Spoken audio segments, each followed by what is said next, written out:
That is pretty darn big flakes, ain't it? Mm-hmm. There must be a bunch of them stuck together. That's what it is. Mm-hmm. He's been doing that for about half hour now.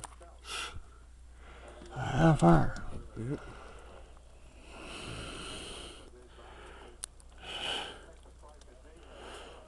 Some cars are covered with a sheet of ice that thick. And I scraped off of the Dodge. I figured it would be that way. Look at the trees. Focus in on them trees. Oh, jeez.